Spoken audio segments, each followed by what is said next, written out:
Alright, in the spirit of Halloween, I thought I would try a Sleepy Hollow scene, and I have my covered bridge right within the theme of Sleepy Hollow.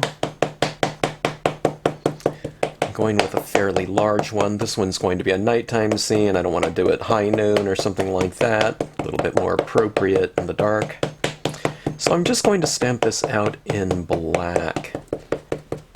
If we wanted to do high noon, really serene type of scene, it'd be good to color this image up and color the trees green, or fall foliage would be really nice on this one. Actually, I should do that right after I do this scene, being that I'll already have the stamps out. But let's see here. I don't have a Headless Horseman stamp, but I can take one of my horseback riders and just color them in without the head. I'm trying to decide on which one of those to do.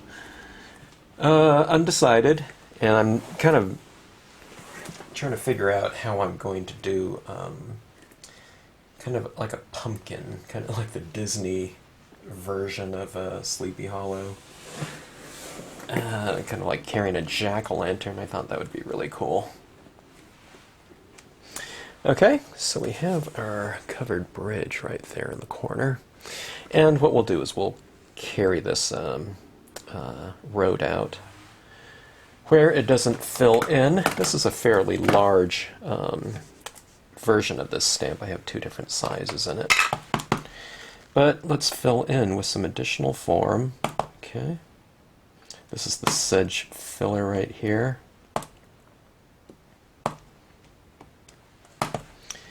Alright, let's see, which way do we want to go with this? There's all kinds of things you can do with this. I'm thinking about, maybe I'll go with some larger grass here in the foreground. Some grass forms, at least. You just kind of fill in like so, okay? And then we have some additional trees, and sorry about the uhs. I'm trying to think on the fly here. I'm just composing this. I didn't really have a real firm idea of what I'd be doing in here until I did it. So let's go with some more of these types of trees right back in here. Oh, and then I wanted to stamp out this spooky moon completely within the theme of the piece, so let's leave room for that. Maybe I'll stamp this one right now. Let's go ahead and stamp this right now. Let me grab some tack and peel. I just washed off my blocks, and this is really hard to take off because it is just so tacky again after you wash these off. A couple of these washed off, and I looked at them, and I washed them really clean. I really scrubbed them with kind kind of a scouring, you know, sponge to really get them clean from the ink stains and everything like that. Just seeing if the ink stains would come off, and they certainly did. But that tack and peel is so tacky when clean. I was going to say when new, but when you wash them off, they really kind of revert to a brand new type of product, you know, right out of the package. It's just so sticky. All right, so we have that in there, and let's see here. I have about 6 blocks maybe with tack and peel on it. I've never felt like I needed more, but when I'm kind of peeling these off, maybe I do need or I could use a couple more blocks just, you know, for redundancy, so I don't have to keep taking and peeling these off like so. All right, this is the, what do I call this one? Spooky Cloud or something like that? Light and dark. And this is just kind of more of a textural type of cloud that you can just kind of fill in to the right and left of the moons after you stamp them out, so something like that. All right, so we're missing this whole kind of horizon line, tree area,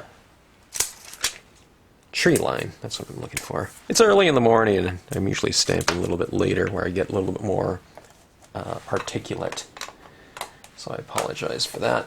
All right, I need to get a couple trees to put in there. I'm going to pause this. Okay, let's go with the maple pear here. We'll just do this also in black. With this type of scene, with the mood I'm going for, with the grayscale color scheme, kind of darker, after you get the things stamped out, it really comes together fairly quick, just because I'm not going through so many layers of tone, different color schemes within a given piece, you know, blue skies, green grass, etc. Okay, this is my mask right here. Comes together fairly quickly. I mean, this would really come together if I was doing traditional lessons where I was working people through a given composition, because I'd already have things worked out. But this is one of those videos, like, I don't know, most of mine, just kind of figuring things out on the fly and composing. Just the general kind of process that I go through.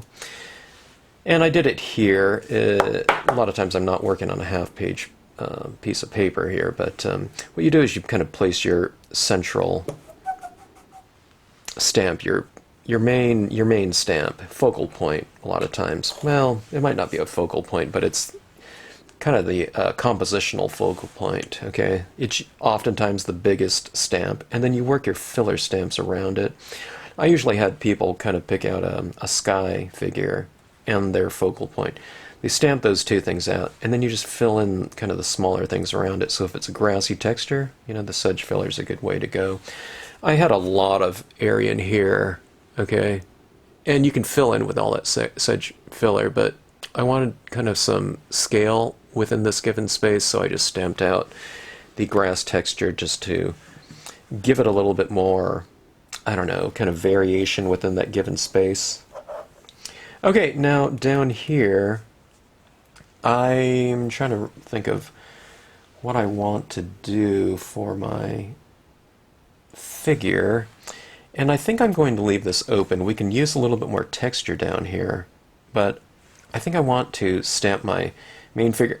I'm undecided as to where I want this figure. If I use this one, I can have it right here in the grass, kind of overlooking this down here, like it's, you know, its domain, and or I can put this figure kind of on the road, kind of walking out this way, and I think that would be kind of interesting too.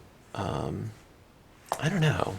I'll have to figure that one out as I go here. So, Alright, so we'll add in some additional forms in here, but let's get to the lighting of this scene, and that's going to be the thing that's... We're working around imagery, but I feel that the mood is going to be the biggest kind of component or character of this scene, rather than the imagery itself. And I think that's the case for a lot of scenes, okay? And mood, what is mood? How do you do that? Well, it's kind of characterized by how you shade something, okay? Because without shade in something like this, there really is no light. So when it comes to the type of lighting that we're using, and I mean, it's, you know, color schemes certainly apply. If I did this in bright greens and, you know, a cheery kind of, you know, wildflower covered meadow, it's going to have a different spirit to it altogether. So, but just in general, lighting is going to play a big part. Okay, now, in something like this, what do we have? We have basically two characters in here. We have our light source, okay, and then we have our main image, which is that covered bridge, but we also have our subject matter, which we'll add in later, okay?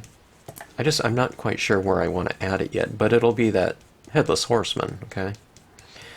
Alright, so what does that mean when we're doing some shading right here, okay? And depicting our light? It means that I want to have basically at least 3 areas of light, okay? My light source and this bridge. I don't want this bridge to completely disappear because that's certainly a, you know, a significant component in the scene, okay? What do you want your viewers to look at, okay? These two, you know, these 3 objects. So what I'll do is I'll leave a little bit of area light down here, over here, and another area over here. So I'll have a choice as to where I can put that figure kind of later on. All right, so what we're doing is we'll just kind of oscillate our light and dark within this given space. All right. Now, one of the things I like to do on my visual lead-ins, okay, roads, rivers, things like that, I like to leave those areas a little bit lighter. Now, I'm working with a light gray right now, so I can put some of this color in, but when I move into black or something like that, I'll try to be careful not to tone everything out so that I can retain some of this lightness. I don't want it stark white, though. So maybe I'll put a little bit of tone over it, just like this roof here. I'll put a little bit of gray over it, but I'll be careful not to just tone the whole thing out. All right, so can we see that general kind of lighting that's kind of coming into play? It's not a big commitment to, you know, a certain light source, but you can definitely see kind of the makings of it just by toning out the areas around either the light source or the reflected light, okay? It just means simply don't tone everything out, all right? Have certain things that play kind of an important role within the scene a little bit lighter than other areas. Okay, I toned out my bridge quite a bit. I didn't realize I did that, but that's okay because what you do is you just make other areas a little bit darker, okay? So see, I'm just adding more of this gray here.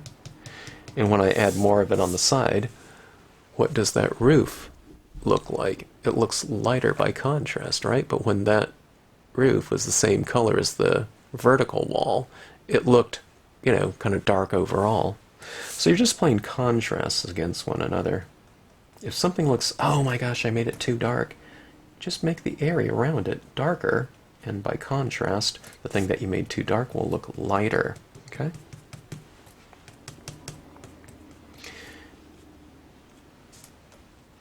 Okay, now one of the things I like to do it on the base of like objects, trees, this bridge, I like to have those objects casting a shadow, okay? If these things aren't see-through, which they're not supposed to be, they would be casting a shadow, just like this pad casts a shadow on this paper. Alright, so you can see right down here at the base of these trees, you just add in more of that ink. Okay, it's not going to get black, okay, because I'm working with dark, a light gray right now. But you can get darker with that light gray just by adding more up to a certain point. When it's achieved, it's kind of full saturation and strongest application. It will be, I don't know, it's full value incarnation. Alright. Okay, so there we go. We have these areas kind of illuminated right here. It's really 4 sections, right? A little bit down here too, I guess. Let me add a little bit there. Okay, let's move on to black. I'll add in a little bit of tint, tints of some colors. I'm thinking the distress inks later. Alright, just use your same tip right here. This is the stylus tool, by the way. These tools, we have them on Stampscapes.com. This is not a sales pitch, okay? But some people are curious about that, and sometimes in the comments it's like, where do you get that tool? This could be the first scene they've seen. And I'm just mentioning it because these things are no longer being manufactured unless someone's bought the company. Because that company, ClearSnap, has closed. I cringe when I say that.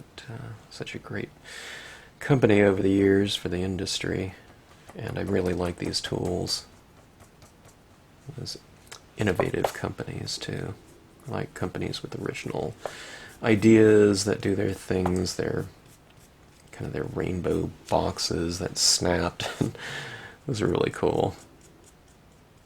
To stop colors from bleeding into one another. They use rainbow pads.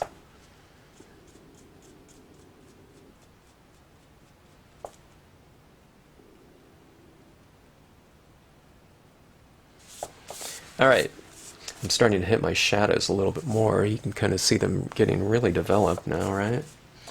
Let's put a little bit of a tone behind this covered bridge, and let's see if we can make that bridge stand out a little bit more from the background. Okay, now I'm using black, but it's not going on as black. It's going on as very light gray, right? And that's how you want to use these. You want to use these very lightly like this. I'm streaking on. I mean, I'm not being delicate or anything with it, but I'm just not scrubbing back and forth. So I'm not putting stress on my sponge tips here, okay? And when you do that, these tips will really take care of you for a long time if you just kind of take care of them and take care of them. It just means don't abuse them in the application process, okay? I always use the analogy of just imagine that you're applying makeup or something to someone's face with this, okay? Maybe I use just to say a child's face, just so that people kind of are a little more delicate with them, okay? So you get the application and strength of the application through repetition, not through force, okay? You can imagine if you just start scrubbing, back and forth with a sponge, and that's what these are right here. So, but by no means, I don't feel like I'm being delicate with these things. I'm just not being, just not going crazy with the force on it. All right, now inevitably, what you'll start getting sometimes, if I do this, you start getting shapes like that. So just kind of condense it a little bit more and add more ink, okay? Stay in one area a little bit longer before you move on to your next area. Don't try to tone out everything instantly. And that's where people usually run into kind of a more precarious process. If it's darker around, they tend to go like this, like this.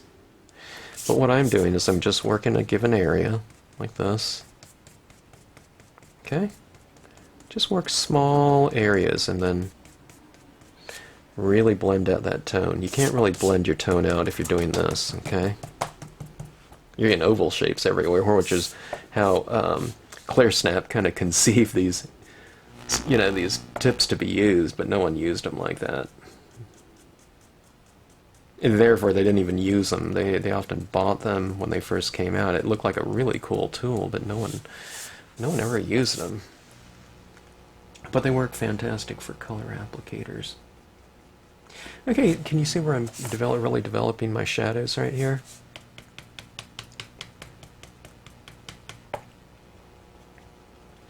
I'm leaving some of my trees light, like they're reflecting some of that moonlight.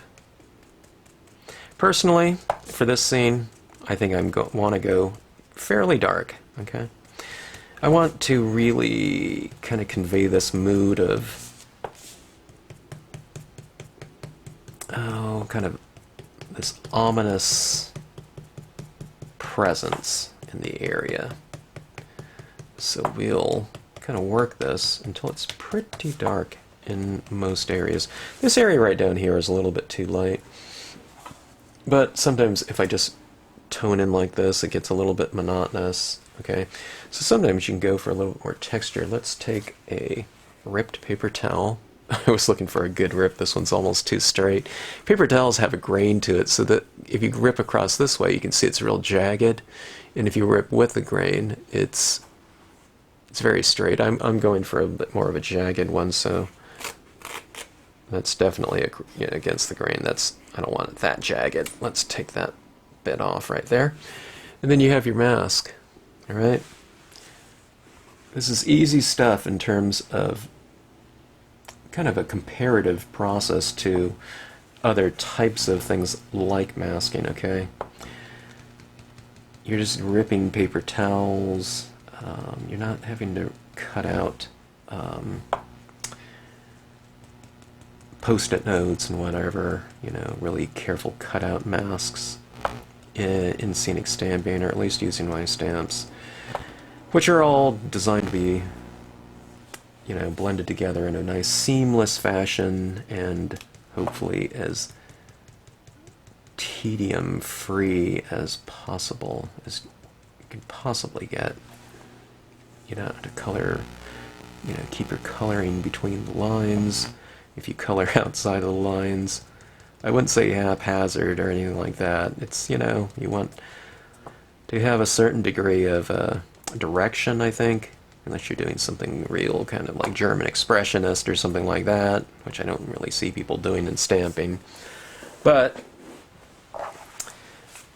coloring outside the lines like so, it'll bring all of your different imagery together. Now, they blended together just fine as is, but with some additional tone, it's another component for cohesion, imagery cohesion, especially separate images, which is this was, I don't know how many it was, 1, 2, 3, 4, 5, 6 stamps so far, okay?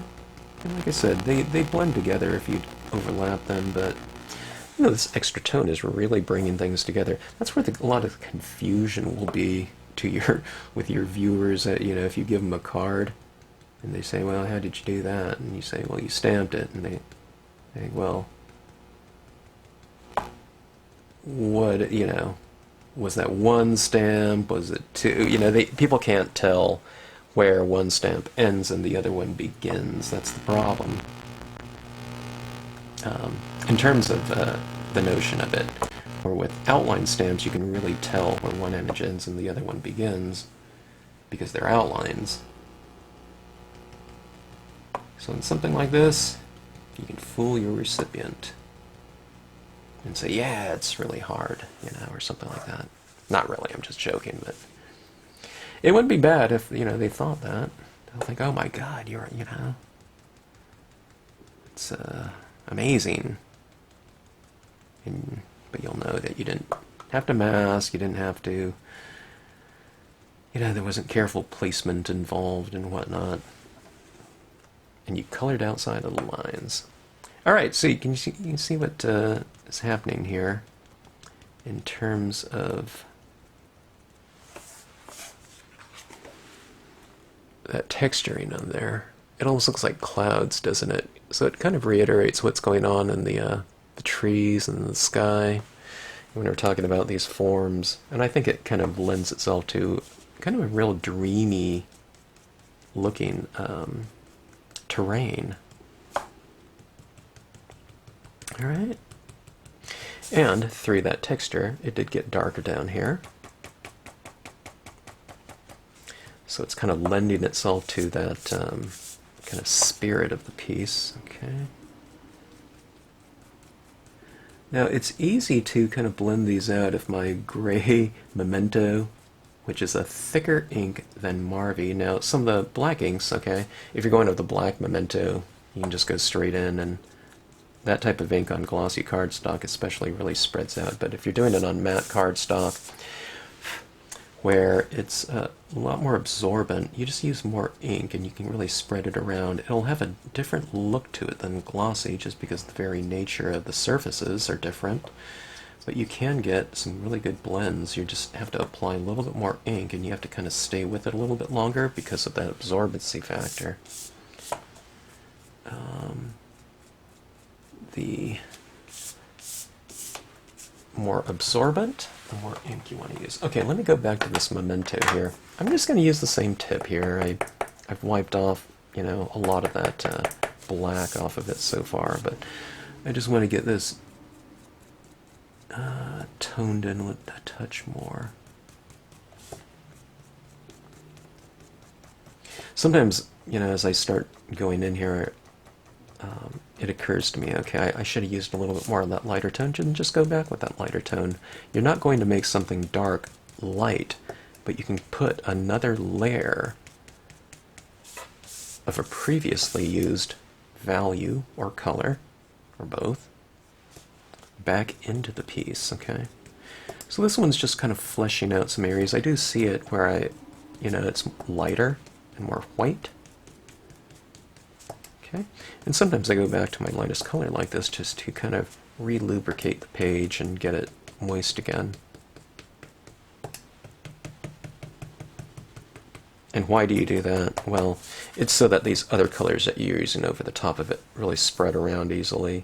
And you'll want to do that kind of base layer coat with your lightest color, because it's not a big commitment to that value. And they're very, very user-friendly. Okay, so there we go.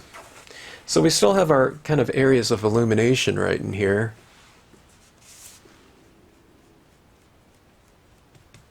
Kind of leaving it wide open for our placement of our subject matter.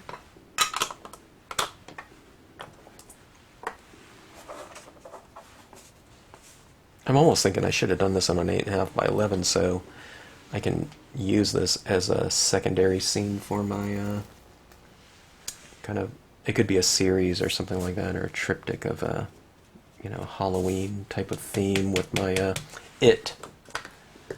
I did a red balloon scene in the spirit of that movie It, or the book, if you read the book, which I haven't.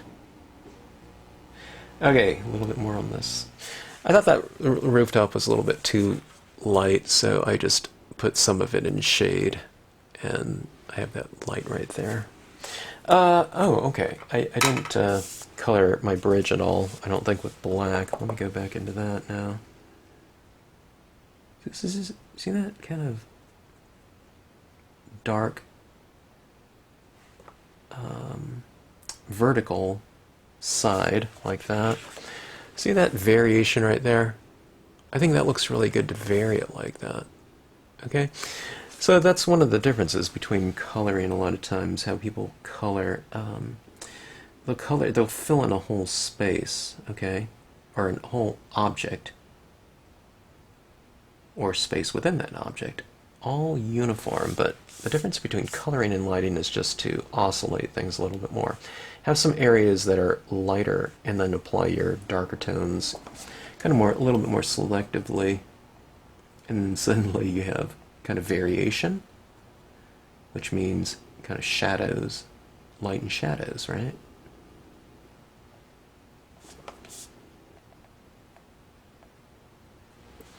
Okay, adding that down like so. Go a little bit darker in my trees back here.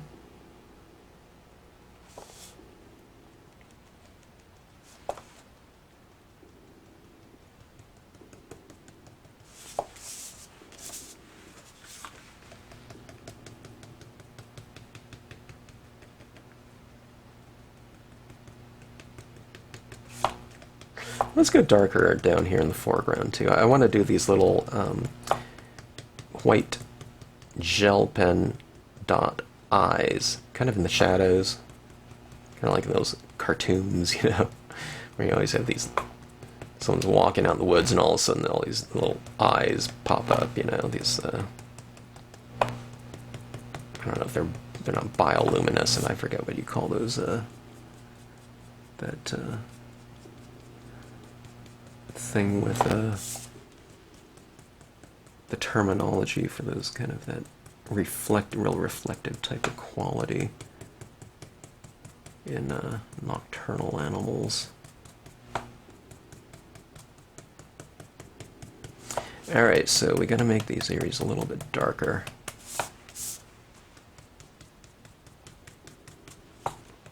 See how I'm kind of just working one area. I'm not jumping into my next area, you just kind of really work it and spread that ink around, and it goes in with a nice, easy application, okay?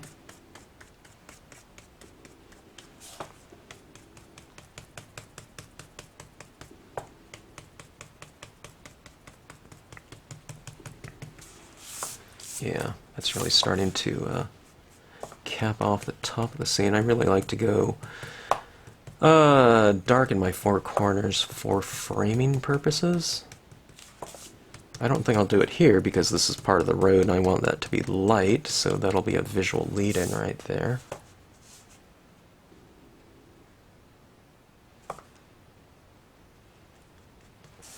Alright. How's that looking now? As far as that mood goes, does it kind of have that nice kind of thematic mood, kind of darker, ominous type of thing going on? Now if I do the same thing, if I put it like a blue over the top of it, you know, if I tinted it with these colors right here, it would completely change the spirit of it. It might look more kind of serene or something like that, just a moonlit night in summer or whatnot.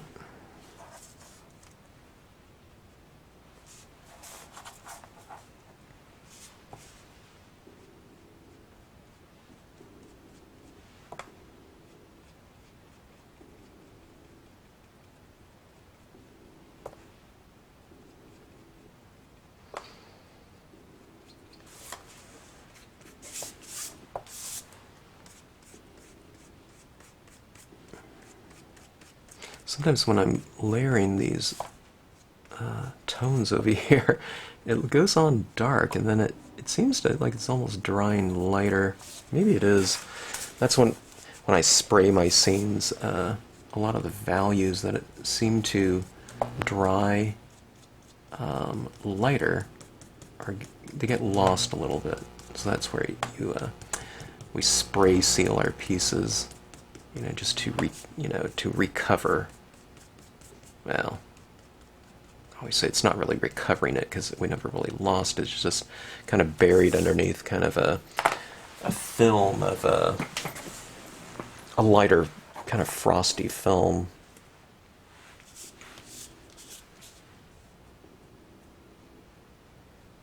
Some of you are probably wondering what I'm talking about. I have some acrylic spray videos where I'm spraying and you can kind of see the vibrancy and saturation of the colors come back.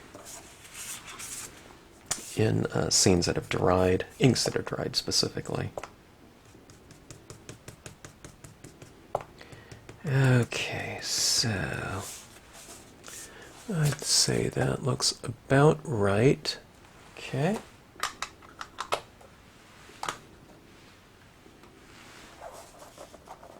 Now I'm trying to decide if I want to stamp out my figure right now. I still don't know where I want it to go. We can kind of create this dialogue going this way by putting the figure right in here. This over here looks good too, though. It's almost like over here it's kind of waiting in ambush or something. Over here it's the figure that's, you know, going to be walking down the road, so I usually don't have figures walking off the road, but I think it would work really good here, though. There's this, you know, really strong dialogue, you know, walking on this road right here. But that would be fun too up here. Kind of waiting in ambush. You know, I can have other types of things around here, but you just kind of you just hold the things up right in front of where you're thinking about or whatnot, and if something kind of stands out a little bit more to you than another, then that's probably what you want to go with. That's what I always say, because that happens all the time, and it used to happen in my workshops, and I get it because I do it too. But if you're looking at an object like this, okay,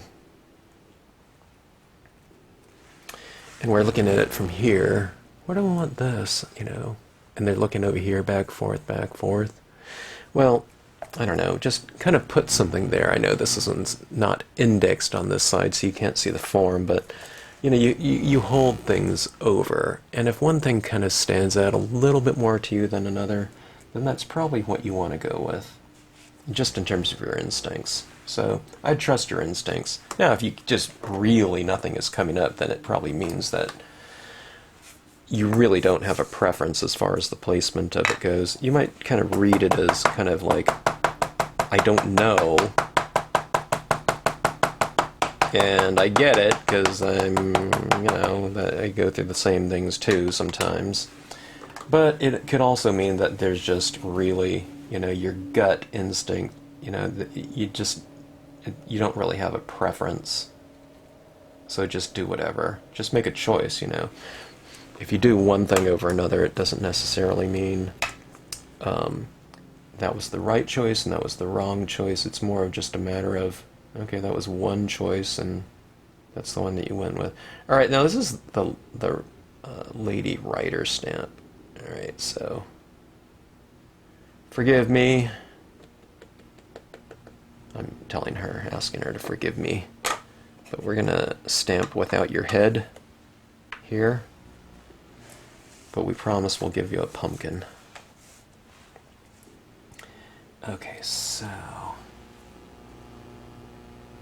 put her about right here. If you don't have a rider stamp or something like this, one of the things that you can do is you can do a little pumpkin on the road, or a smashed pumpkin, kind of the aftermath of Sleepy Hollow. Be kind of interesting. I don't know how many people have like smashed pumpkin, you know, designs, but it would be kind of interesting to do the same right here, and then you have on the inside of your card, you know, some kind of remnants of something. You know, a couple pumpkins or something like that. Alright, that looks pretty freaky to me. I've never stamped out one of my figures without their head. And I'm going to put like that pumpkin right on their lap right here. I think that one will be going on with a I'll just cut it out of a piece of construction paper. I was thinking about just drawing it in with a gel pen, but I think that, you know, a separate piece of paper will be really cool. Okay, let's see. I'm going to add in some additional forms in here. That looks really freaky. Wow. Okay, we've at. Let me use my other side right here with the black. Okay, so we have our figure in here. Let's put a shadow. One of the things that's often missing to me in scenes is if people have a really strong lighting source and then they stamp something in there. You can do it with like a Copic marker or something like that, a gray or something like that. And maybe I will kind of flesh this out a little bit, but see this right here? If you add just a touch, just sponge something in there, you can use a Q-tip. I'm just using my kind of edge of my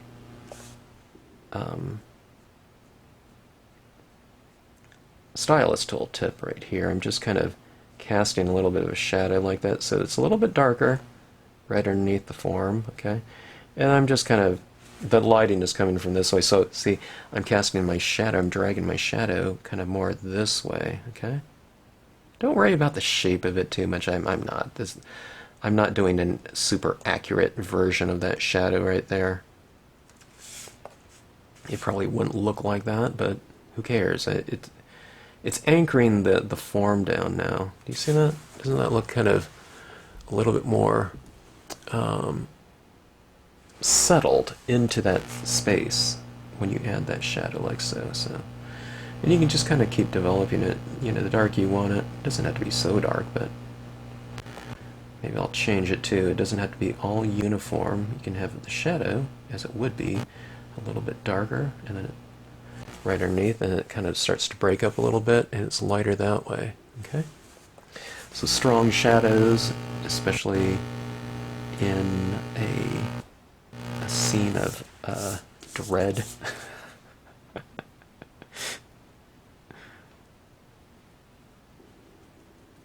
Alright. Speaking of that, I'm adding a little bit more black in these areas. See that? On that covered bridge right there. Let's go with a little bit more tone. Don't have to do things so uniform. Alright, now this area in here, I know I'm not going to stamp my figure in there anymore, so what I'll do is I'll just kind of come in here a little bit more, and I'll just kind of knock that down a little bit so that it's not so brightly illuminated. Okay?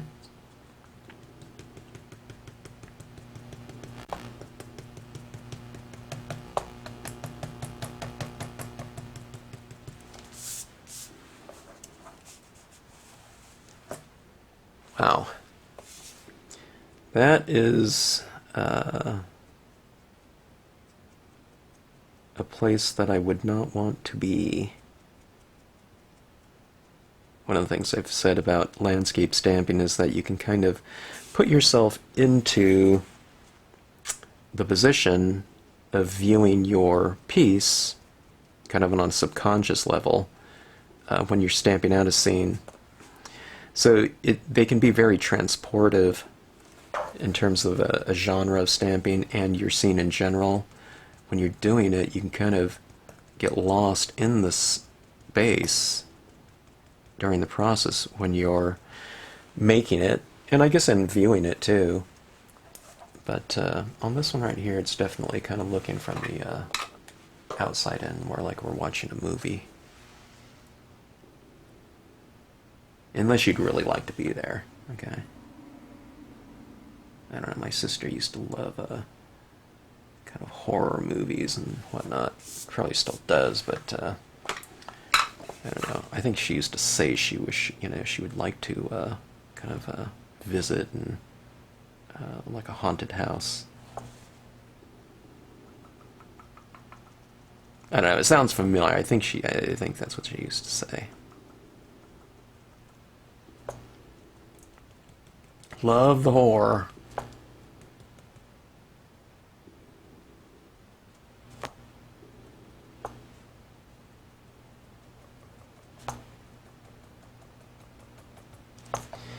Okay. Okay, getting a little bit darker up here. There's this kind of heavier feeling I'm finding as I get a little bit darker in some areas. It's like the emotional kind of tone seems to get, you know, darker as well. But just going all dark wouldn't be quite as effective as leaving some areas light, because the dark looks darker by having some light within the given piece, right? Because you have contrasts. Okay, so I really like that look. I like that look of that piece as it has developed and as it now exists. Wow, that is really... I thought I cleaned off all my tools, but I guess I didn't. I don't know where that green came from. When did I use green?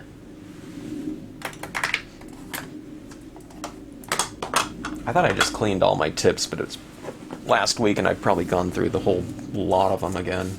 I have a bunch of these tools like that, and I just kind of, after I use them, I just kind of stack them up, and when I've gone through all of them and I keep having to kind of clean them, you know, as I use them, then I just, I don't know, I get around to taking 2 minutes to clean them out. I don't know why I don't do that more often.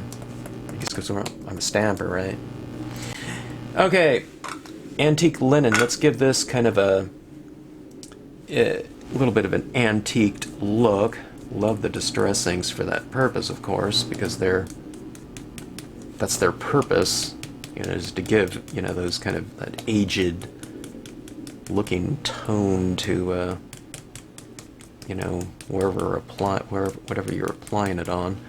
Okay, now I'm going to be using some white pigment ink in the scene, so I need to retain some of the white light in here.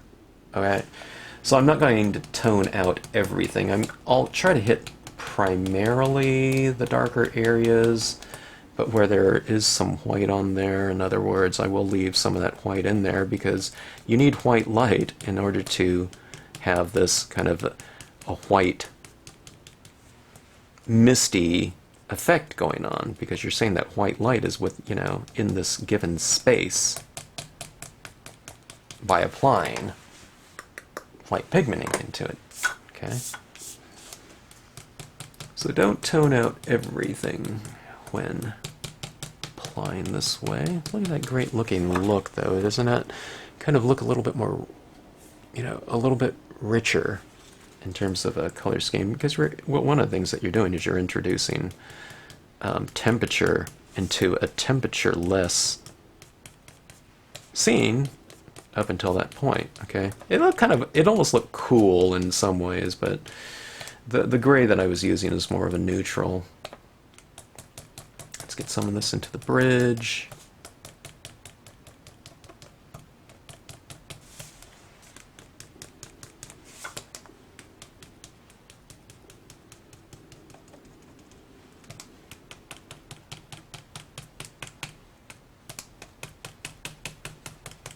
Alright, that is enough of that. Antique linen. Was that the color that I bought in my distress ink? Okay, here's antique linen. I need a re-inker of this.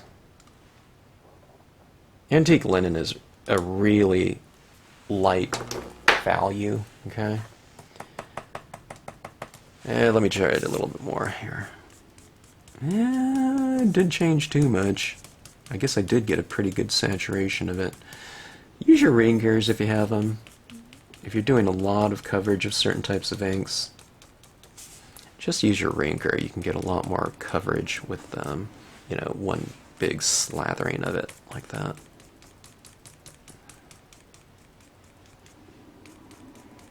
And if you don't, then use your pad. No big deal. Okay. Alright, that is that. Spirit's changed a little bit. Let's go to the walnut stain. A little bit darker. The antique linen's going to still be in here, but let's apply a darker tone with the walnut stain. Okay.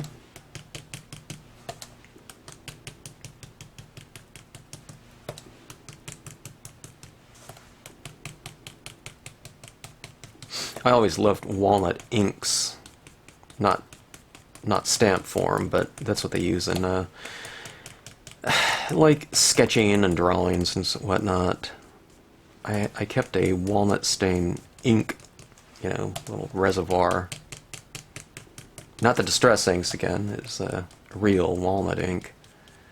In with my little sketch pad for when I used to go hiking a lot more.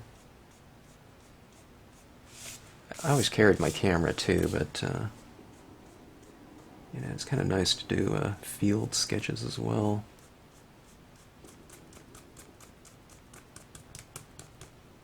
There's something that kind of anchors the kind of the memory a little bit more if you do things like that, or you know, you keep a journal or something like that, handwritten, I find. Alright, so it's kind of dirtying it up a little bit.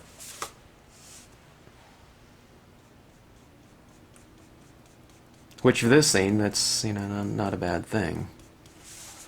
Okay? It's kind of like, it has a murky kind of look to it. Let's try a little bit of the tea dye. It's not a pure version of any of these inks that I'm going with, because I just keep using the same tip. Alright, this tip right here is getting a little hard too. This tip right here is really old. It's probably 20 years old, I can tell, because of the different types of materials ClearSnap used over the years. And when they get a little bit hard, they're a little bit less absorbent. Okay, let me try this one right here. That's a little bit better. The walnut stain one that I was using was a little bit crunchy. Alright. I'd say looks about right. Let's go for, now normally I wouldn't do this, but I have this right here and it's sitting in front of me when I don't know, when I see something like that, I just want to use it. It's like when I'm pulling stamps or something like that, I feel like using them.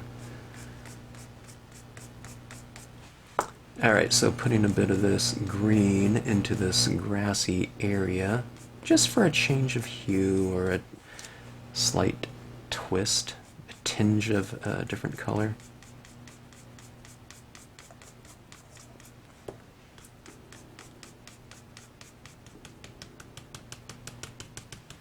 It doesn't look greeny green, okay, because I'm blending it over black and walnut and all that. It's just giving it a slight tinge.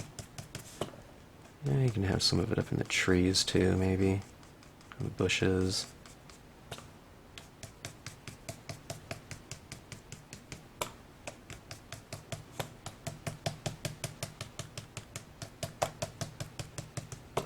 It's kind of a swampy looking kind of green color scheme now.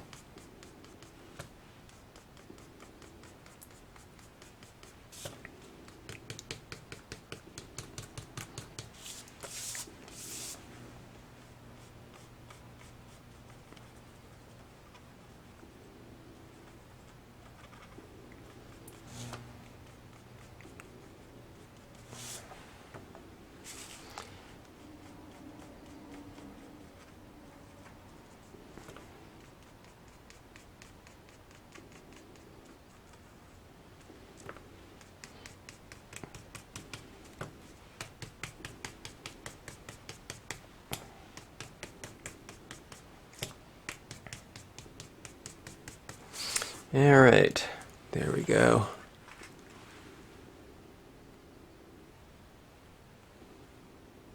A lot of murkiness going on in there.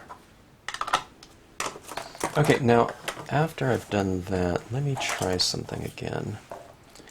I'm losing some of it. Sometimes when you start adding a lot of ink into a certain area, it starts to look a little bit muddled in terms of the forms, so this is when I like to go back in. And I'll add other forms within this space, some crisp imagery, just so that we do have that crisp contrasting against the kind of softer, undefined. Okay, I'll show you what I mean when I get, with some additional images.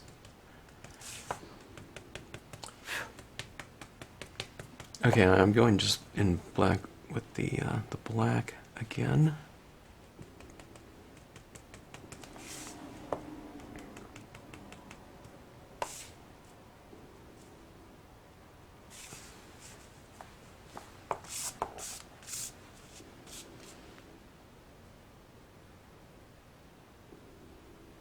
There's so much ink down.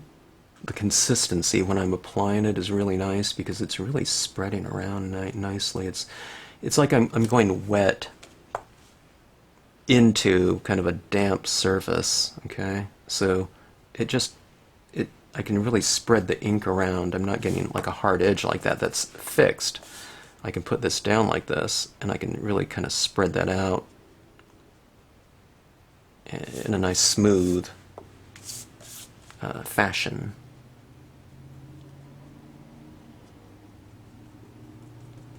And that came about from the use of so much ink. Okay, it doesn't have to be super dark ink. I'm not saying the black, but it's the foundation of the other distress inks underneath it.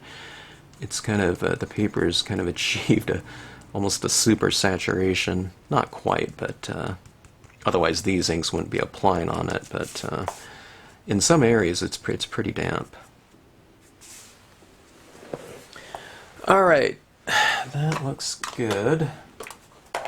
All right, I need to find some other forms, and one of the other things that I'm thinking about doing in here are some kind of overhanging tree limbs like this, okay? So these will be going into the scene, and those will be crisp as well, but it'll give it this oppressive kind of things, and these things can, when stamped in this type of scenery, we'll have this kind of like these hands kind of reaching down, kind of a ominous, imposing type of look to it. All right, so in this grassy area right here, where it becomes a little bit more, I don't know, everything's looking a little bit softer, let's go in with some additional imagery and add some crisp elements into that space. So things like bushes or things like this. I have this spiny branch right here. It's real prickly and kind of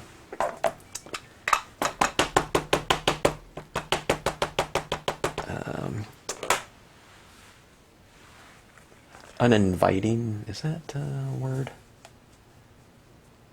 It's it kind of says stay away. I did this branch not to be used so much like that, but I like the idea of a branch like this, a real prickly one with little tiny like blossoms on it or something like that, like spring blossoms. So that's the way I use it mostly, but we can use it for kind of what it looks like without that right here, okay? So I'm just masking this off so that we can kind of build up some textures with it like this. And that really has this kind of standoffish type of look to it. We wouldn't want to go in this area, I don't think. But see that crisp element back into those spaces like that? It's like nowhere to run, you know, when Ichabod Crane comes out of there, or whatever. You can't go into the bushes or whatnot. It's like really a kind of a perimeter, like a fortress of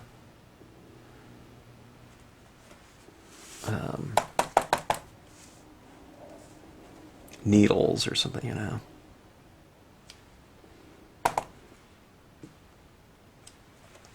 All right, so there we go.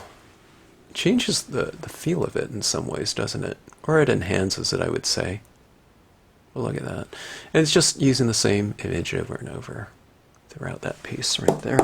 Or throughout that space, I should say. Okay, so we're starting to build up our textures, right?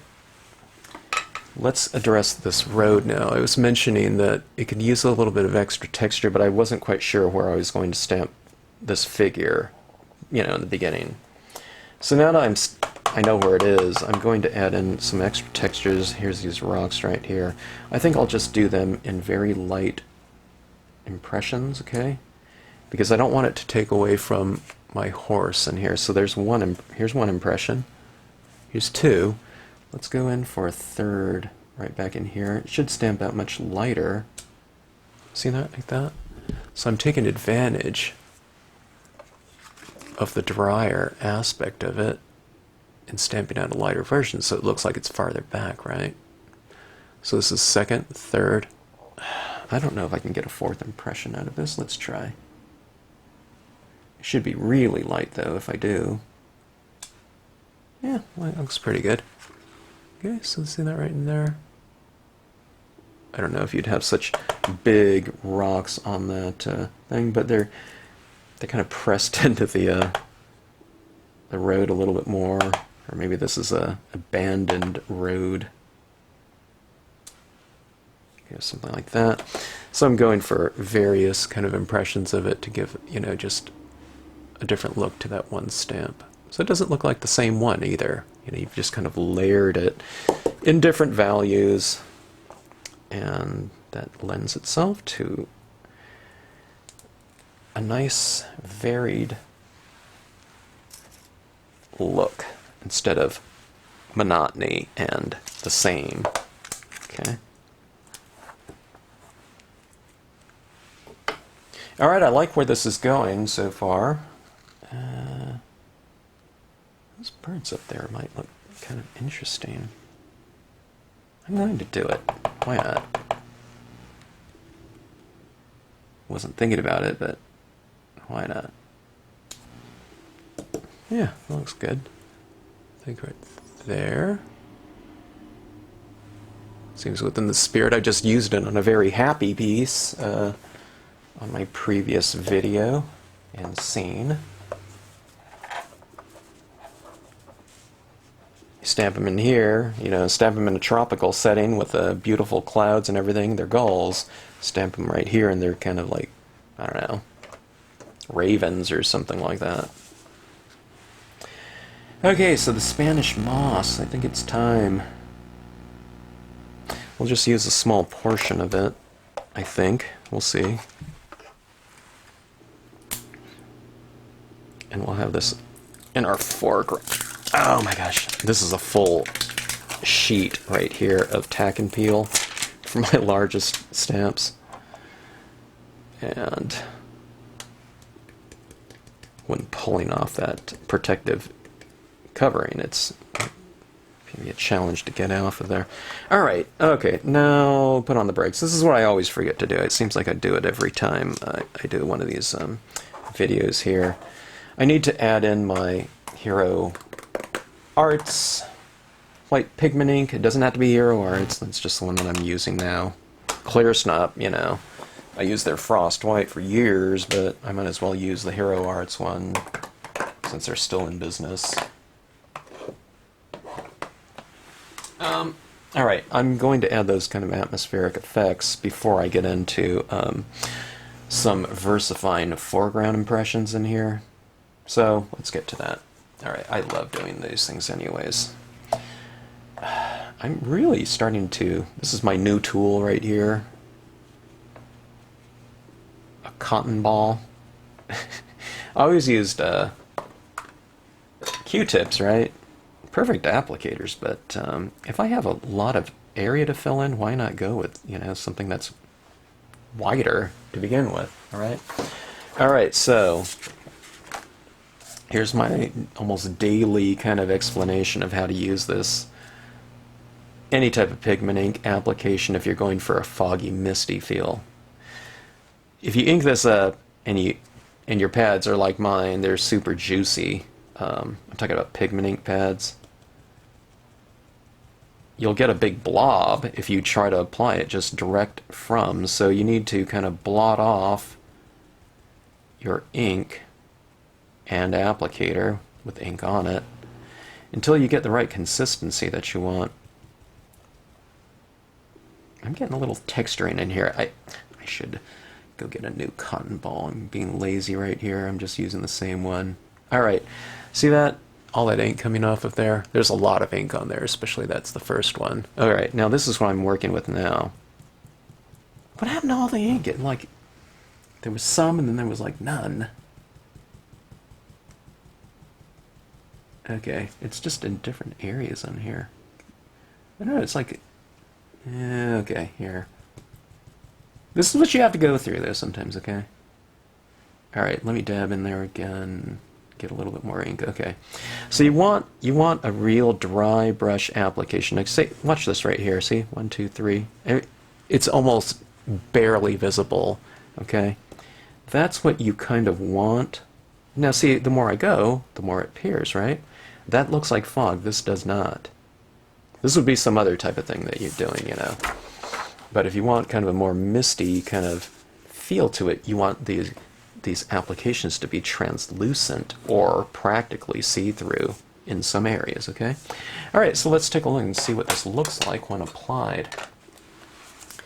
All right, let's get in here.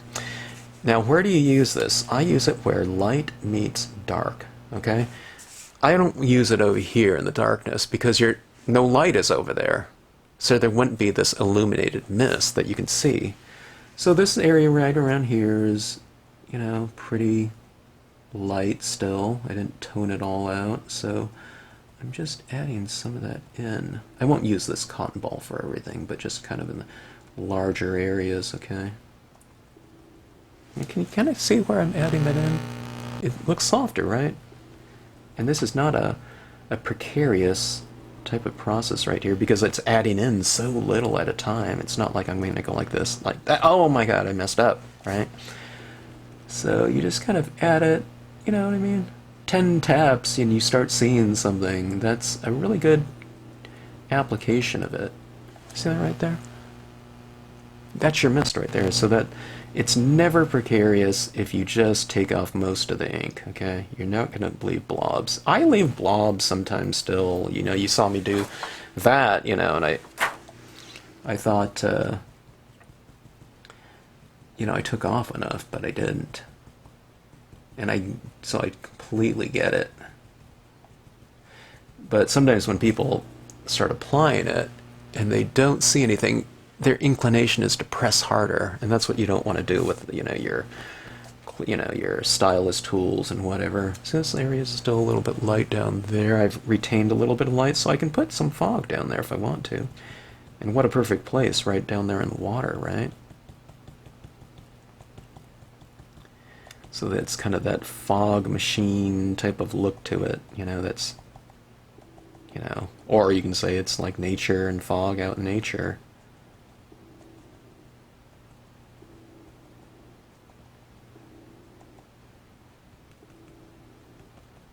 See that right down there? See, that's kind of like real misty. Look at that. Isn't that fun? And you can kind of see it. It's diffusing everything around there, isn't it? How about right here in this meadow where I have some light, okay? Why didn't I think of this cotton ball, you know, I don't know, 10 years ago? I don't think I ever used a cotton ball.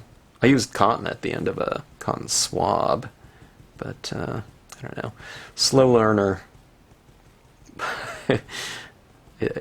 I guess I eventually get it, but, you know, what I still don't, you know, there's still a lot of things I probably still haven't gotten, so who knows.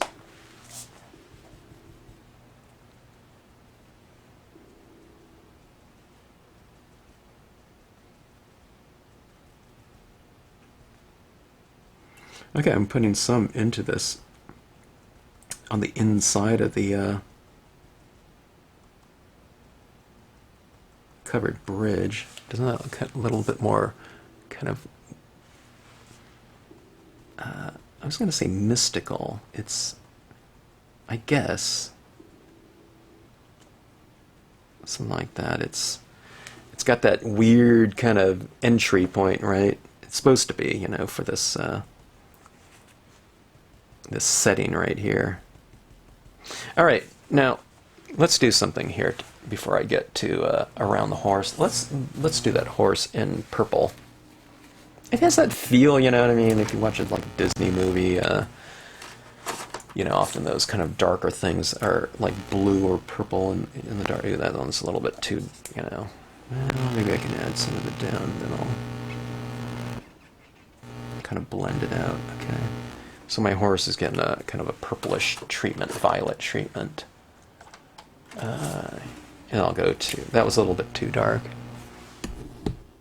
So I'll just blend it out with a lighter violet, okay?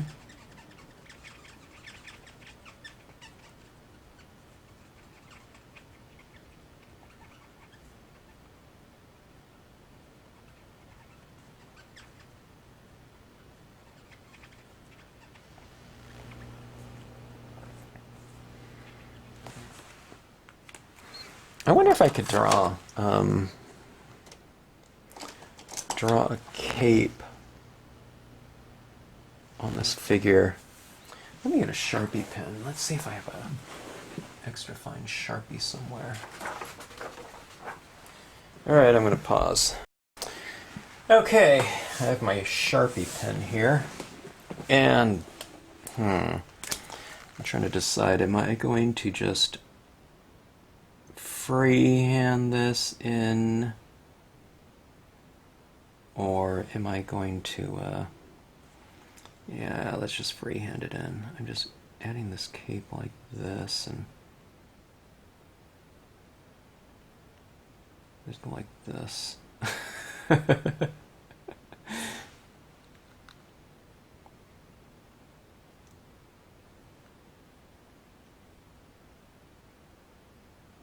I know that it's going to have to work its way around the saddle, but oh well, we'll go into something like that. It doesn't match the thing because it's so dark. Alright. But it'll do. Let's see. Let's have the let's create a little bit more drapery to it like this. Okay.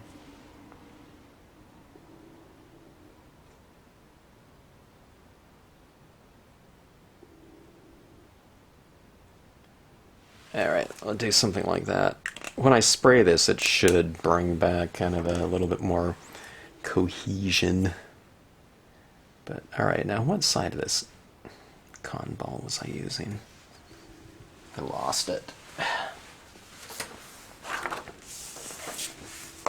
I got caught answering some emails, so... Where did that bit go? Thing about cotton balls, you can use kind of every side. You can just keep folding it and kind of using a new part for your purpose. But I have to kind of get, you know, kind of get it, get that consistency I want again. This kind of looks interesting though, doesn't it? You know, you can kind of do something on white, black paper with pigment ink and have some kind of glow going on, you know, around, you know, quotes or something like that, you know. It'd be kind of interesting to have a quote on clouds or something like that. But this is kind of an example of what I do on the paper. Okay, I have a little bit of a stronger kind of application of it. See that where it's light and then it kind of transitions out? Well, you can have it transition out as much as you want. So see that tapering of the fog like that? That's what you want. You don't want just a solid ball like that one, like sitting in the middle of the scene right here, okay? You want it to kind of taper off, so that's what you're doing right here. You have that transition zone. So you apply more, and then as it moves, you know, in the lightest area, okay? So let's do that right here. We'll apply more in the lightest area, which is right here.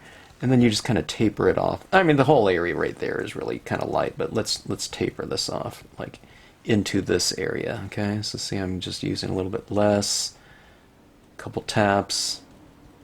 I mean, when you have so little ink on here, I mean, you can really tap it, you know, as much as you want, practically, and it doesn't even show up.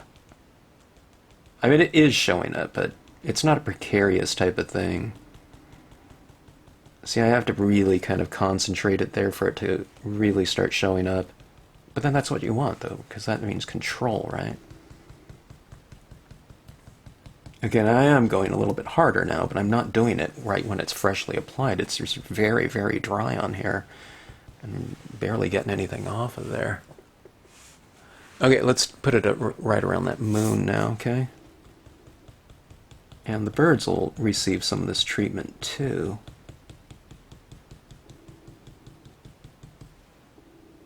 Okay, that's going too far. I've taken off way too much. Now nothing's being applied. It's hard to tell sometimes, though. Okay, let me blot some of that off. Re-inked it, okay. Okay, there we go.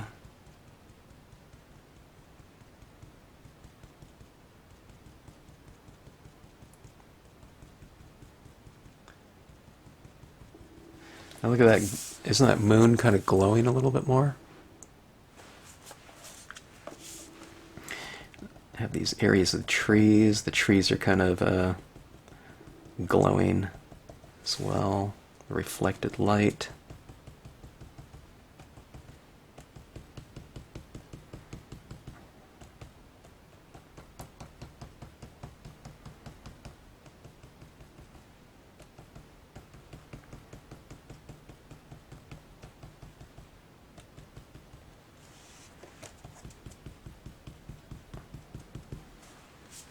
Look at that haze back in there. Isn't that kind of a fun kind of look to it?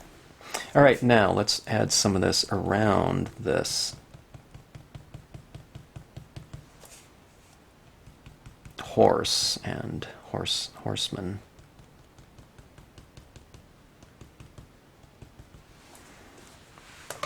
Kind of like to create this low-line fog. Okay. So we can vary the value of the horse, okay? So that it says that there's kind of a low-line fog on the ground, and this hazy mist. This cotton ball really works well. It's like working with a little rag or something.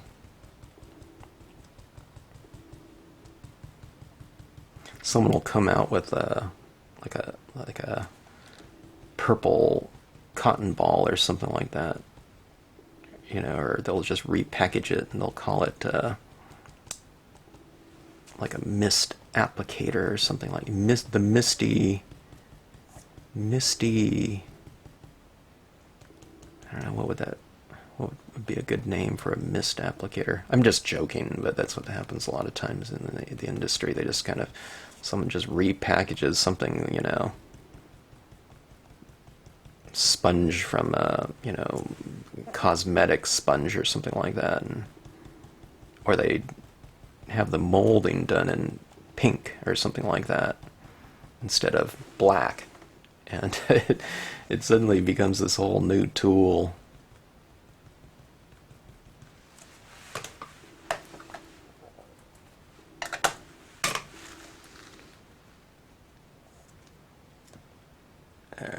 There's really big slathering right here of this ink because I didn't blot it off, but I was putting it into this real light area. So see, this is where I'm kind of tapering it off out there. I'm very lightly applying it. It's becoming a foggier night than I thought.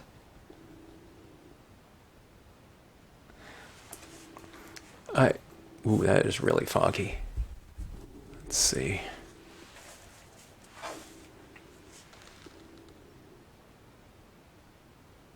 Kind of adding more around in that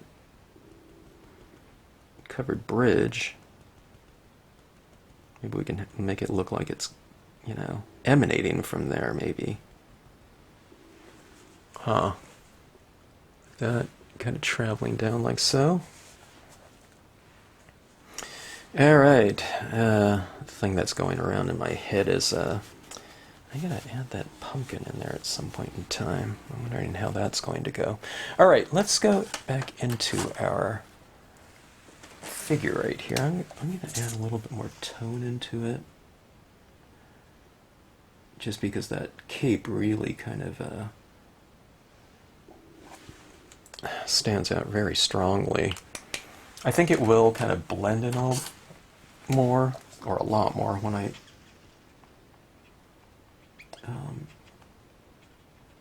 spray seal it. Okay, the values and intensities will match. But let's just go into it a little bit more. This is like a blend. No, this is cool gray. I was thinking it was a blender pen. It might as well be. It's so transparent and light. Alright, so that looks a little bit better there. See that shadow down there still? Is that fun? Okay, am I ready? Maybe not yet. I don't like to have, too many sparkly kind of features and a kind of dimly lit atmospheric haze like this, but let's go ahead and add some of these little highlights here and there, okay, with the white gel pen. Get a little bit more texture in there, but everything's kind of diffused, so I don't think we'd have things too sparkly. Not that it has to be kind of a logical kind of notion of what should and shouldn't be. It's just really comes down to what looks good or not. If it looks good, then add it. If it doesn't, then don't. Or if it detracts from kind of what we're going after. Oh gosh, I almost forgot the eyeballs in the shadows, huh?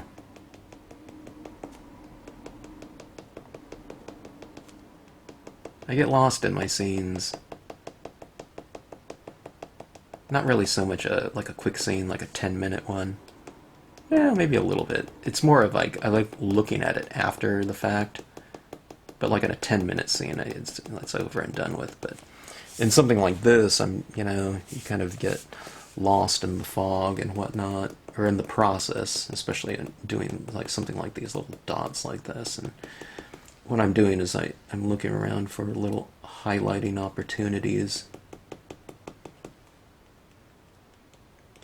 But again, I don't want to do too much. Some of these rocks are a little bit harsh, so I'll just kind of knock them down a little bit, put a little highlighting on the tops of them.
Alright, I'm adding a few more of these than I thought I would.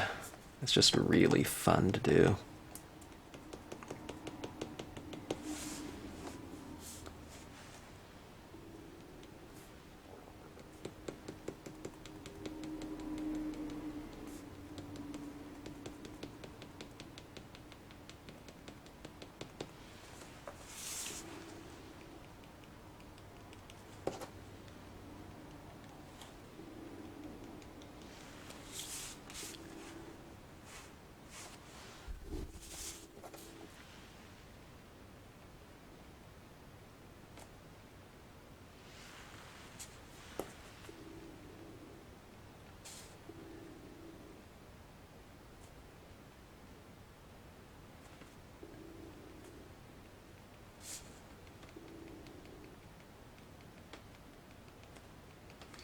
Kind of on these trees, kind of facing the light.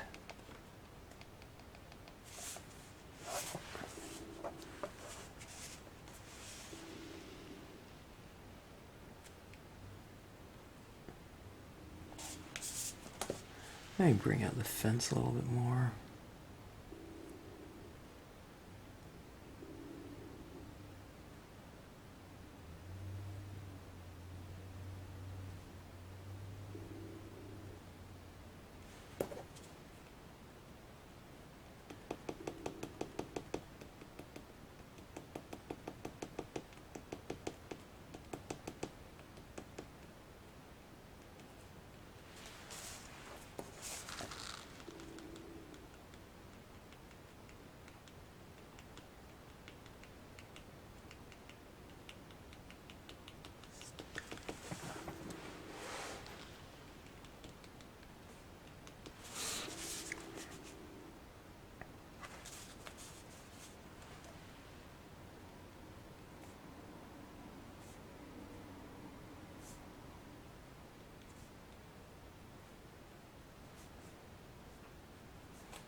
Let's add a little bit of a little bit of a light to the horseman. Okay. I'm thinking about the back. We'll try to make it look like they're illuminated by the moonlight. Okay.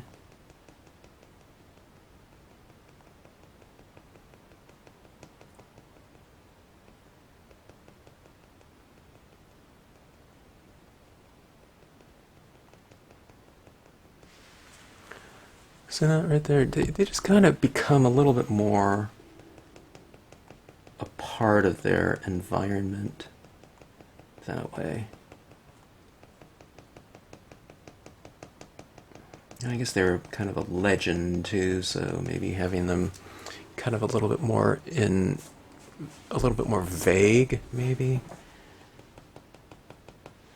Kind of has a good feel to it.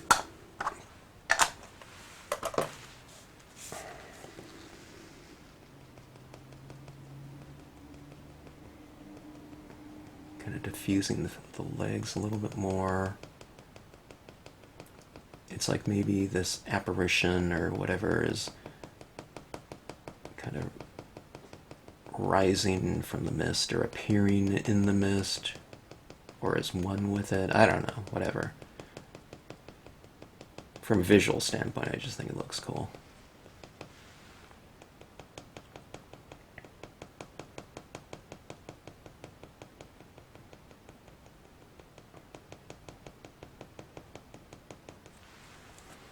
Okay, there we go. All right, I think it's time for some of that pigment ink applications.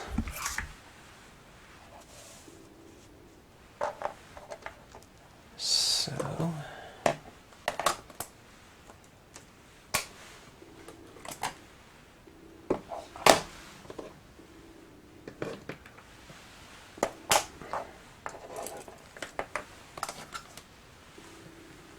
I'm out of space.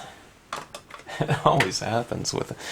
Anytime I start working on these kind of bigger pieces and whatnot, I don't have any room to stamp here. I did earlier, but one project and that's it. And I know you know what I'm talking about too.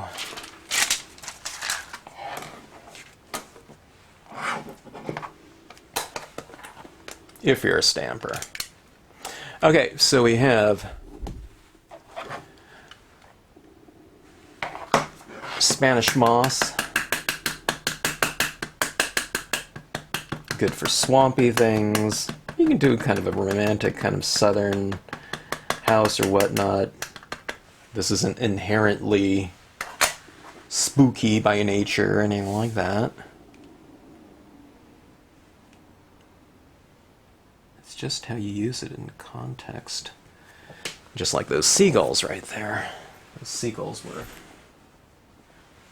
in this scene right here, and they're not exactly spooky, right? in the sympathy card like that. You know, definitely not supposed to be spooky or whatever. So just change your color scheme, change your lighting schemes around. Give it your pieces a whole new spirit. You know, imagery, especially landscape imagery, they don't inherently have any sort of kind of an associated mood to them, because, you know, different moods for different situations and seasons and whatnot. Okay, see that right there? A little bit of framing going on with that. I think I'll flesh that in a little bit more too, but let's see.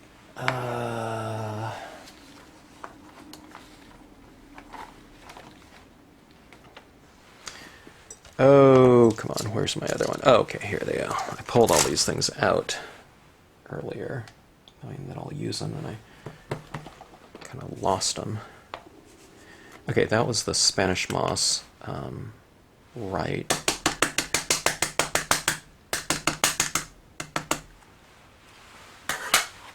Just Spanish moss left.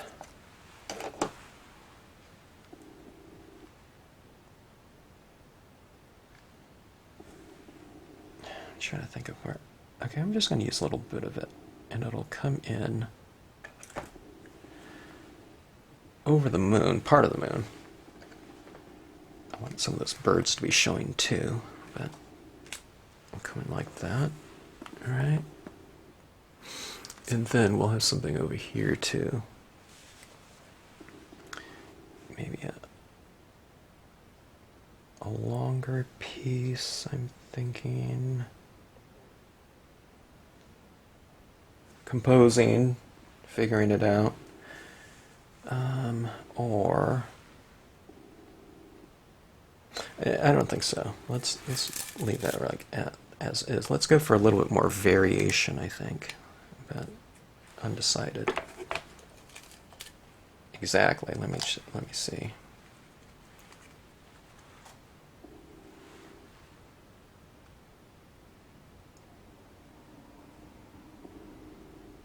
This one's the bare branch stamp. I think maybe the smaller one, or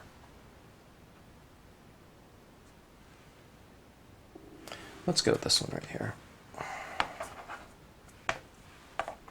Or,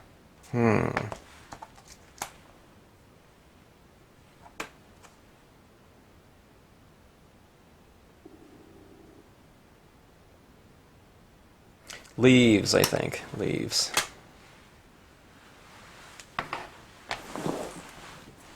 I'm using these ones all the time these days. They're just a kind of a good foreground to use in here.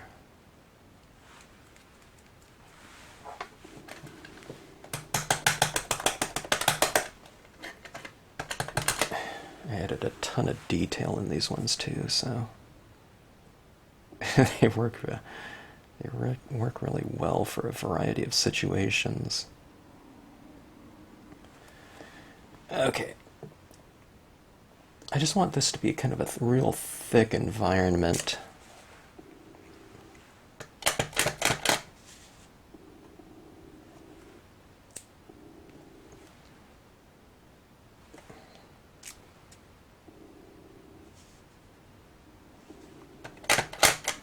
And even with the theme here, I do want it to seem, you know, full of life and whatnot. You always see those movies, and, you know, if it's a nighttime scene and it's whatever ominous, you hear sounds of nature out there. It's not this quiet environment. It's not like spooky for you know, not necessarily spooky for crickets or something like that.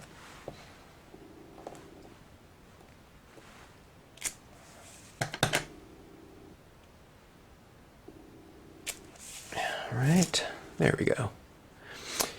So it's we've framed it off a little bit more. It's kind of, too, as a viewer, what I'm kind of doing is I'm putting us into the bushes. It's kind of giving us a little bit of cover and safety from the, oh, this would have worked good too, the spooky branch. Next time. I'm kind of creating a little bit of a barrier too, for us, giving us some safety, looking into the scene, maybe, perhaps.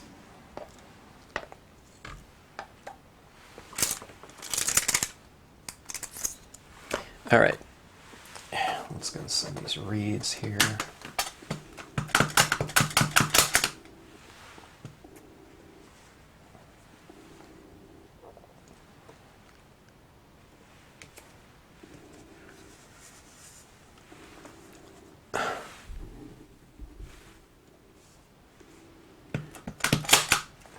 Okay, nice light, even pressure. Changing the height and angle of them with each impression. We don't want to have this kind of picket fence type of thing where it's like this, this, this, this, this, okay? You can even overlap.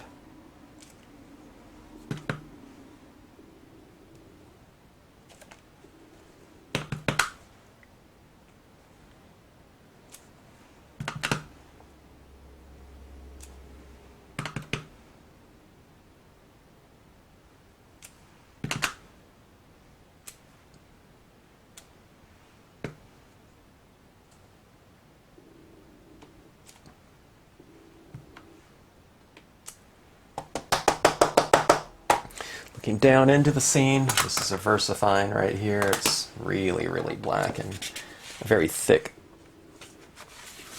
pigment ink, but it stamps like really super fine, so I guess the chemistry of it is such that it can stamp very finely detailed imagery. So look at that right there. I'm not done with it yet. I still need to do that thing up here and, you know, the eyes, but I don't know. I'm being transported into a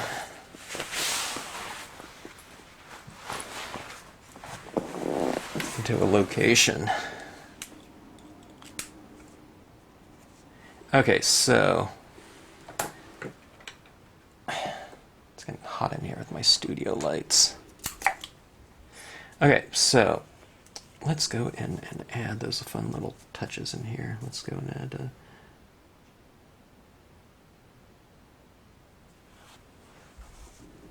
I don't know what these are. Mice, critters, whatever. It's like a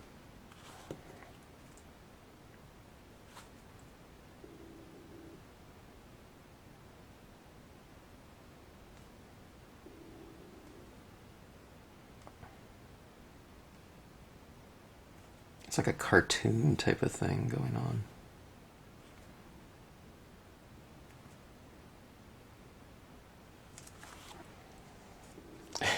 It's a fun little texture in there like that, like little witnesses. It's like they're hiding too, you know. It's like you know, they don't want to come out either. You know, with this little lone figure here. I'll try to give these really tiny little dots over here so it kind of goes back in perspective. A little bit larger eyeballs maybe in the foreground. Who knows? So I think those really tiny ones back there, it's just like barely touching the paper and putting them a little bit closer together. Yeah, they stand out a little bit, but not overly so, I don't think. Let me add a few little highlights down in these areas that I kind of missed. Alright. Put our little critters in these, in the grass and bushes and whatnot.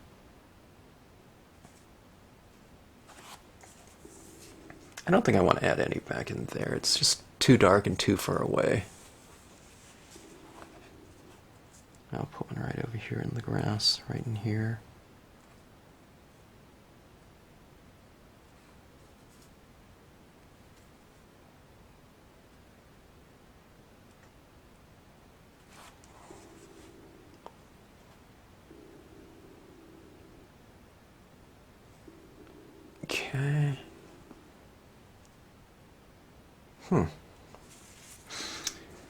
Okay, let's put a little bit of a kind of a visual call and response to some of this lighting, okay? All right, so here's my branch right here. Here's the light source. Let's put a little bit of highlight on some of these branches that are, or leaves that are facing the light, okay? So this will just reiterate the lighting happening within the scene a little bit more.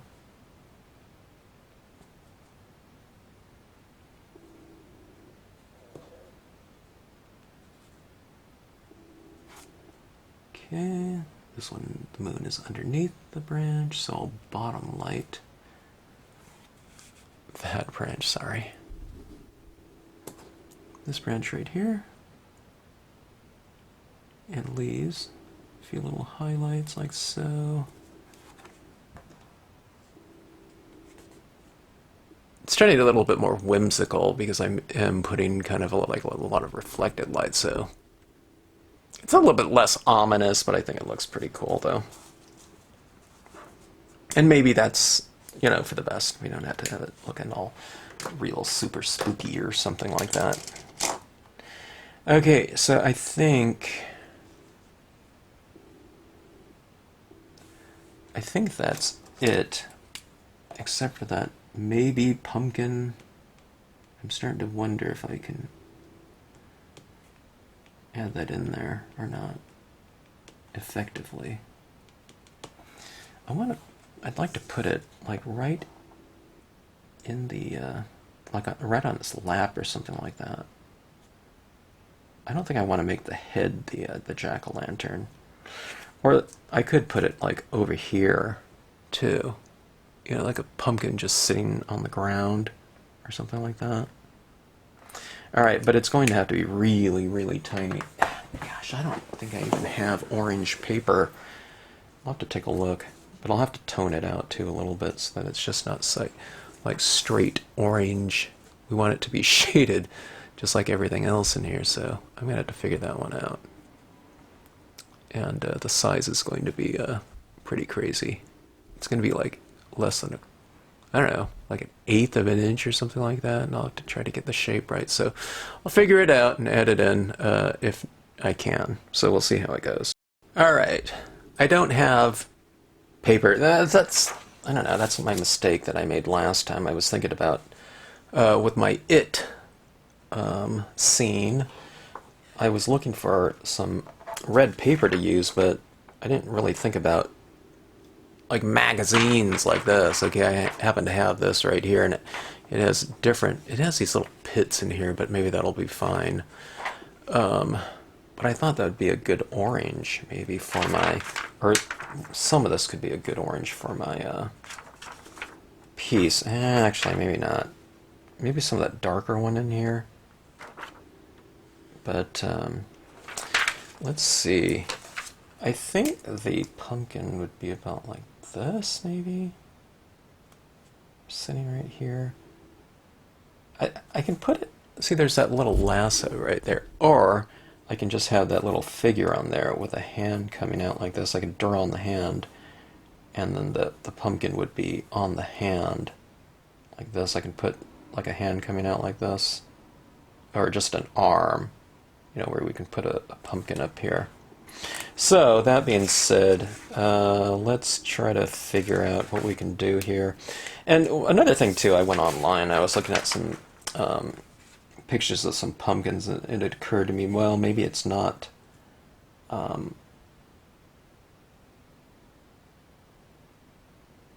what's the word I'm looking at? Maybe it's not red that I'm looking for, maybe it's kind of more of a dark tone, so I'm thinking about maybe like that size. I think I did. That's too small though, isn't it? I should have done it bigger. I'm running out of real estate here in that color, that orange color. Maybe like right here.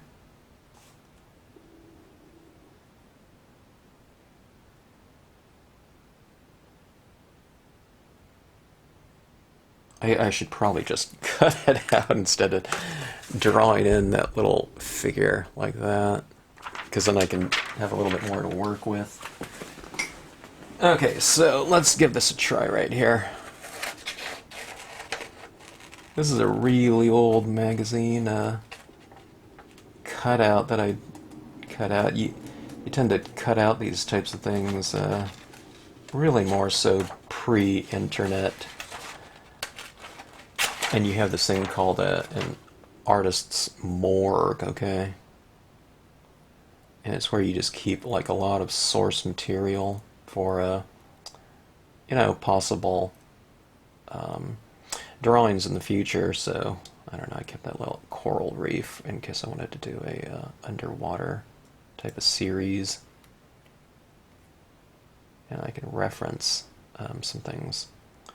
That was back when you had to go out and do a lot of research, field research, in fact, you know, for things that you might want to draw. And I still do that. I have a gigantic collection of books where I reference textures and things like that. I usually don't draw direct from photographs, but they're usually composites. Like, oh, I like that form of that one, but I want to do some textures off this one. So you do this kind of composite of the ideal kind of traits of each piece. Okay, let's see here. I know this doesn't look like a pumpkin, but I'm just doing that, checking that for size right there. And if this is going to be a jack-o'-lantern, one of the things that occurred to me is I'm going to have to do the eyeballs and everything like that. You know, the holes, the lighter. So I'm thinking about gel pens for that purpose. Okay.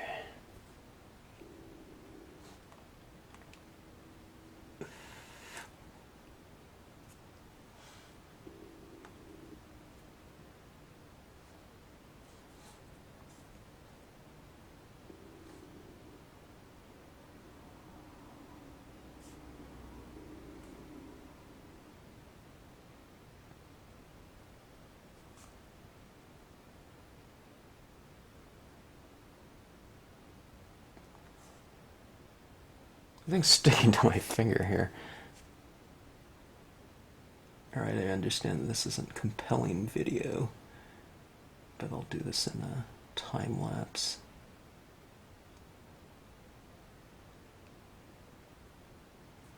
Something like that. I think that's a good size right there. It can't get too much smaller, otherwise we won't be able to see it. Okay, so I need to draw a face on here. I don't do this thing, it's so small, these types of things right here, but let's just go with a, you know, traditional kind of jack-o'-lantern type of feel. This is really, really small. Okay, should I do it with a black pen first? Or let's do it with yellow here.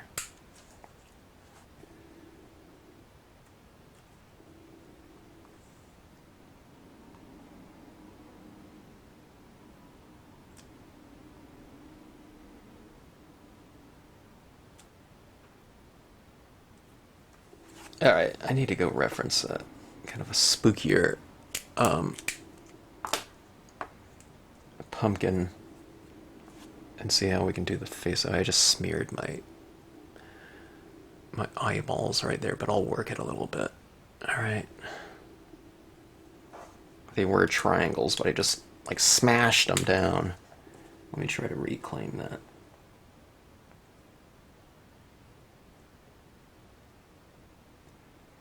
It's like we work on this whole scene right here, and this kind of final element is like the trickiest part of the entire process here. Just having to work so small. Okay. Okay, I think I have a good face. I just wiped off all that pigment. I smeared it a couple times for my... had to pick that up, but let's... One of the things about this gel pen is if you kind of make a mistake and just wipe it right off, you know, before it really sets up, Okay, I need something to hold this down. This is like drawing surgery or something like that. Okay, so let's go with this big, huge, grinning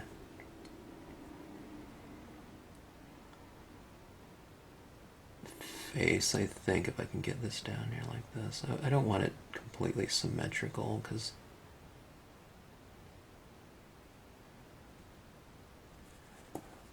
I want it a little bit more irregular and kind of distorted, maybe, in the spirit of the piece. Can you see that at all?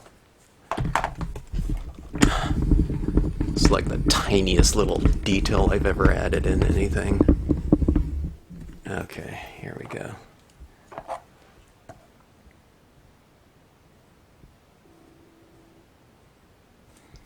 All right.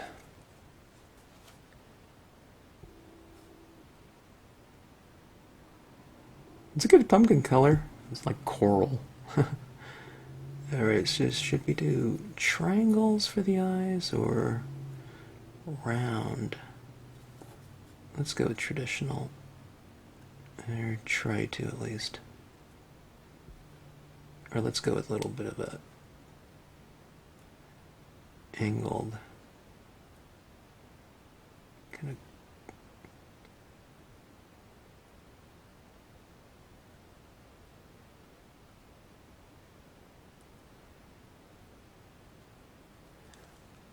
Oh, whoa. I just slipped with the scissor. Okay, I think we have our pumpkin there, at least.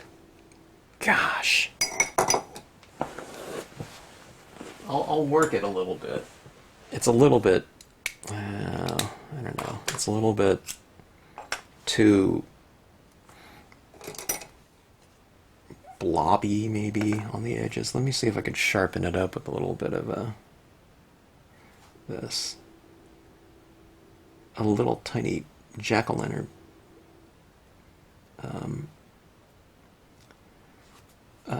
sticker. That would be easier, that's for sure. Okay, I'm just taking an X-Acto knife and I'm kind of trimming away, if you might, some of this excess gel just to get, a little bit of a sharper formations in here.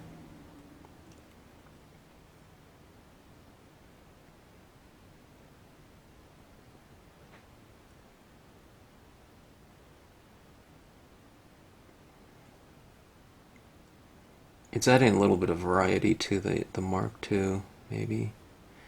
Okay, so there we go. I don't know if you can tell it. I think it looks slightly better. As much as we can get kind of in there. Okay, so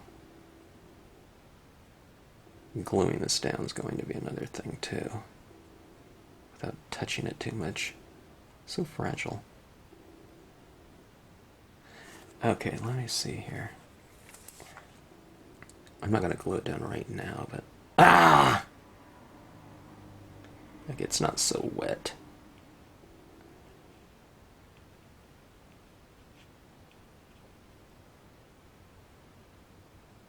Will you stop sticking? Gosh, why is this so... It's not very cooperative. That looks pretty good in terms of the scale. I don't think I can make it any smaller, but... Alright, I might do a little something on that if I can, but let's take a look at it overall. I think it kind of looks okay. Maybe I'll try to do a little stem up top after I glue it down.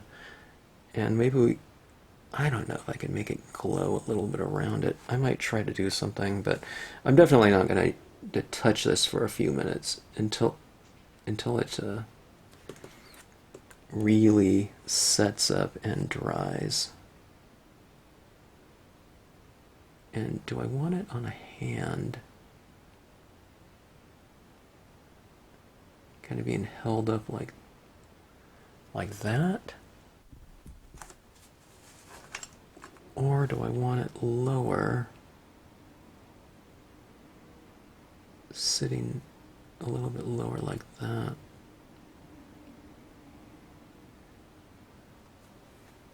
I think a little higher, huh? Well, something like this, I think.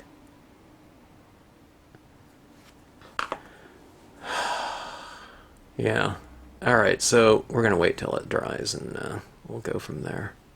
Exhausting, that little pumpkin right there. It's so tiny to work with, so. Okay.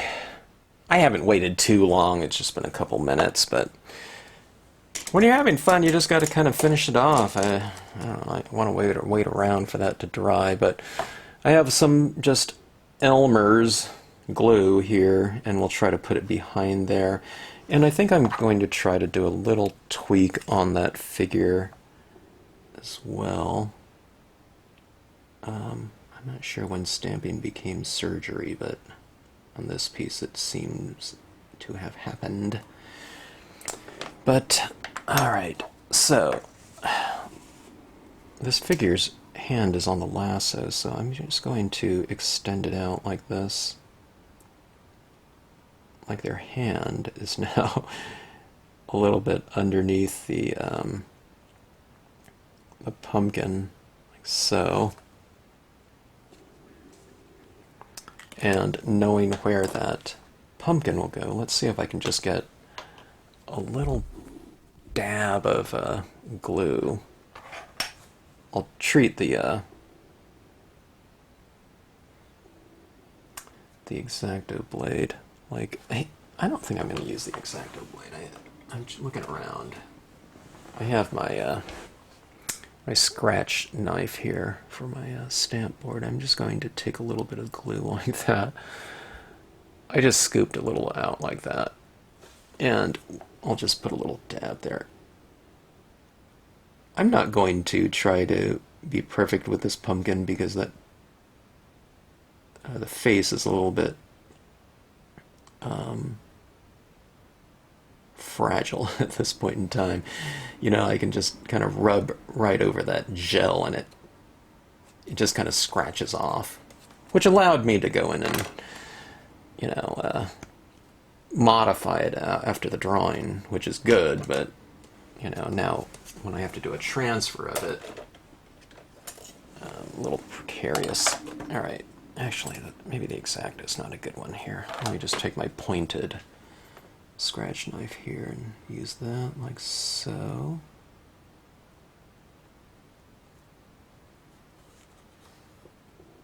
Okay, here we go.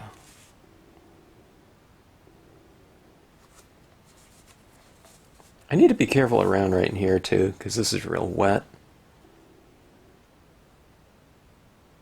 Okay, this is the good tool for this.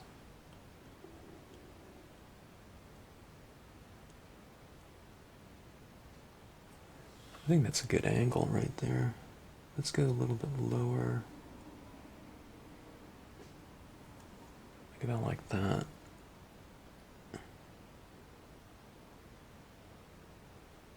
I'm kind of just poking this down a little bit.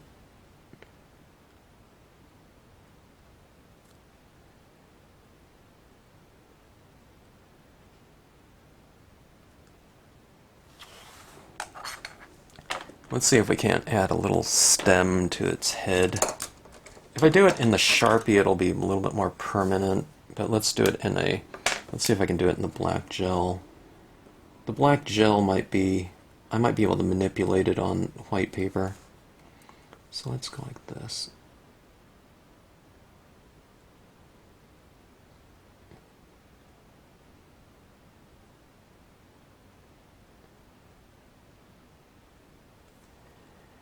Okay, and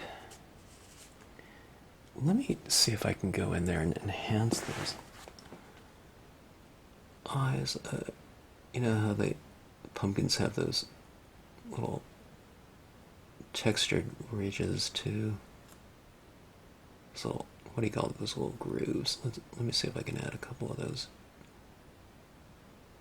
down on there. I'll come around the gel slightly. I'm just trying to add in some little touches that would incorporate it in with the surrounding a little bit more. like that. Alright, let's see what it looks like. On the balloon, when I did that one, I put this little white highlight on it, which, you know, really helped it. Now, I don't dare go over that with the white pigment ink, I don't think. I don't think I can get on there without that gel coming off. I could spray it, spray fix it, and then maybe come over it. I'm not sure about that, though. I wouldn't mind that kind of standing out a little bit more, but that stands out not too bad, though, as is, because it is just, it's like the only thing that's orange in here and yellow. So I might just leave it as is. Alright, let me try to get a counter bend in here. I'm getting that glare on there. Alright, been concentrating on that pumpkin so much, I'm not really quite sure if there's anything else on here that I want to do. I think that's it. I'm looking for some fine-tuning opportunities, but I think overall, I think we're where we want to be. Alright, let me change the exposure of this a little bit. It's a little bit darker, I think, than what you're looking at. Okay, that's, if my screen is any indication, that's a little bit closer to the true value of this piece right here. Okay, so anyway, you saw it happen if you sat through this longer version of this video. I hope you enjoyed it, but you saw where it came from. I don't need to say too much about it. I really like the kind of the dialogue that's happening in here between kind of this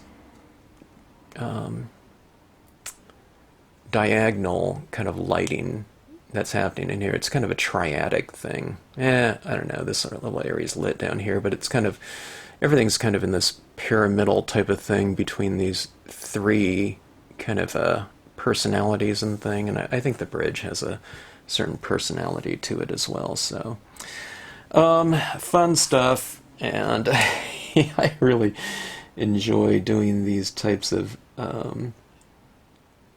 themes, you know, usually once a year or something like that, when I kind of get in the spirit of the holidays and whatnot, starting off with Halloween, of course, but it's a fun kind of thing to use the stamps in a different way too, you know, rather than kind of something really bright and cheery and inviting.